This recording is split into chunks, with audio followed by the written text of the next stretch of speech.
G'day my gorgeous goblins and welcome back to Darkwood Fantasy Creatures. My name is Aileen, your resident fairy godmother, and in honour of the latest release of Poppy Playtime, I'm going to show you how I made Huggy Wuggy for less than $40 and Kissy Missy for just under $100. These numbers are based on the cost of materials purchased and not how much of them I used, but you get the idea. So with that said, let's grab our handy dandy grab packs and get started. Both Huggy and Kissy start off the same way by shaping some tin foil into a shape resembling the head of the boiled one, but for Huggy I'll be using this Crayola model magic. They were out of Doughy the Dough Man. And I'll be sculpting it directly onto this aluminum wire that I'll twist into his armature, and while it is very flexible, it's not the sturdiest and it will break eventually after excessive handling.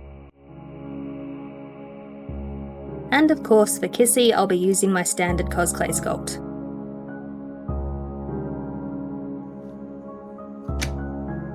Start out by covering the tinfoil base in a layer of clay. You can just lay it down flat and cover both sides while smoothing out the edges.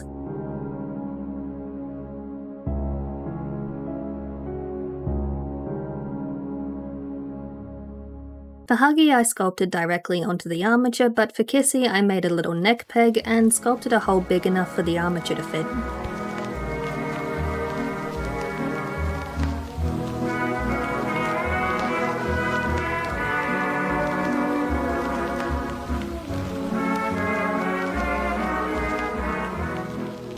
The hands are pretty easy, just roll out a ball of clay and flatten it slightly before shaping out a thumb, and same goes for the feet.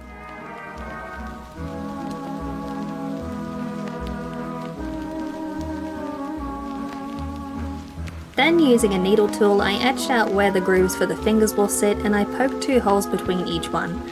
These will be important later on.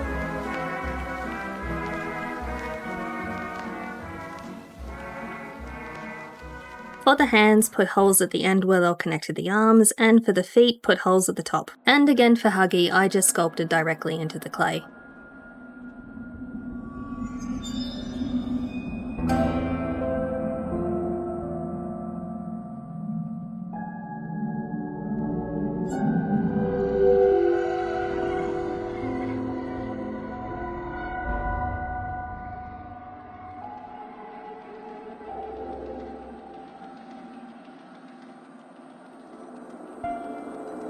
Now for the mouth, I just roll out a snake of clay and hold on, the background changed.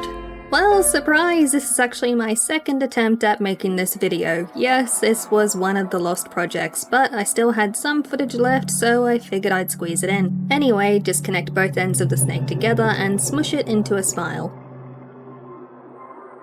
And for the eyes, for Huggy, I rolled out a ball of clay and cut it in half, and for Kissy, I used these 2 glass domes. Then I painted it with acrylic paint and sealed it with Duraclear high gloss varnish before leaving it to dry in the funniest way possible. Oh my god. This project really is just the gift that keeps on giving. Just look at that award-winning smile. And now to assemble the bodies. I use 2 kinds of quilt wadding for the padding. For Huggy I use this cheap interfacing that feels like it's trying really hard to not disintegrate, and for Kissy I use this bamboo cotton blend. And I simply cut out strips of the wadding and glued them onto the armature.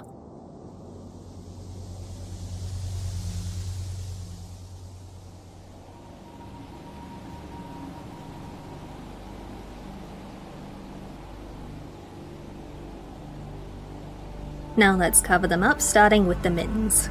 I was just going to use felt for Huggy, but I couldn't find it in this shade of yellow, so I'm just using the stretch polar fleece for both of them. Using a pen, I mark out around the hand, leaving a seam allowance just big enough so I can sew it together and turn it right sides out.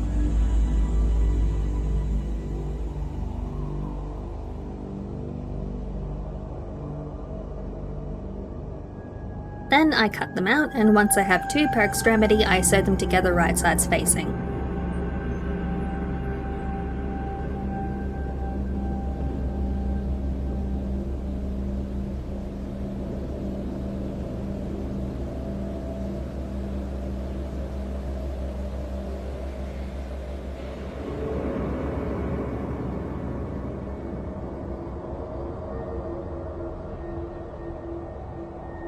Once they're all sewn up, I turn them right sides out so my stitches are hidden, then I simply shimmy it onto the hand and foot and hot glue them at the wrist and ankles.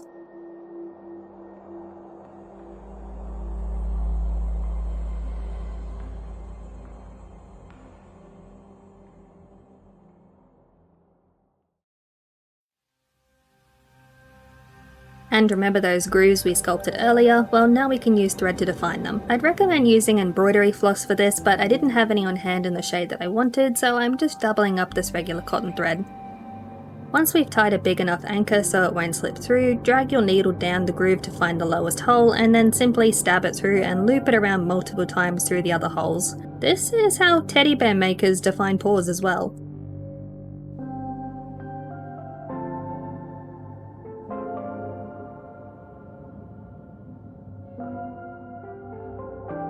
And now it's time for the fur. For Huggy, I use this sensory nightmare. Annoyingly, it looks better on camera than it does in person, and it feels like shredded fuzzy felt and it sheds everywhere. This is it in comparison to the higher quality one that I'd use for the first Huggy. And for Kissy, I use this nice soft shag fur. Again, it doesn't show very well on camera, so here's a lower quality pink one that has the same feel and shed as Huggy's fur, just shorter. Now to cut out the fur. Just like the hands, lay it down flat, trace and cut. Just make sure the pile on the fur is facing upwards for the head and downwards for the body. The arms and legs are even easier, just simply fold a tube of fabric around them, trace and cut. Then simply sew them into place. You can use a whip stitch or a ladder stitch, either way the fur will hide your work. Rinse and repeat the previous steps for the body, and if you're nervous or unsure you can always trace it on a piece of paper first. The fur was a little bit long, so I gave them both a quick haircut. Now to give them their faces. Kissy Missy is definitely of the Jim Henson school of design in that if it's a girl, give it eyelashes. 1 human false lash equals 3 eyelashes per eye, which is precisely the exact number that we need. So I cut them out and I shaped them into a point using Eileen's tacky glue. Then I just glue them to the eyes and then glue them to the face. Now to finish them off with their little bow ties. For my original Huggy, because of how dense his fur was, I could easily tie a ribbon around his neck, but with this Huggy that just won't work. So I'm just going to hot glue it on.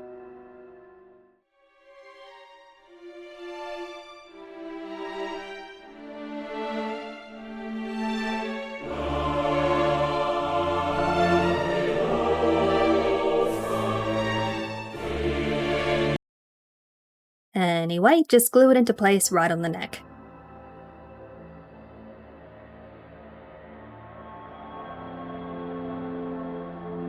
And you can sew the Velcro squares on, but I just didn't have the patience, so I ended up hot gluing them as well.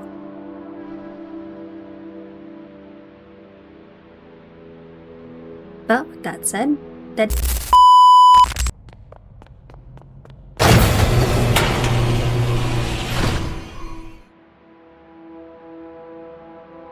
these guys were a lot of fun for me to make, and they were a huge hit at my convention season last year. Kissy now lives with one of my close friends, as well as my first Huggy and a Meowth I made for her. Love you, Tiff!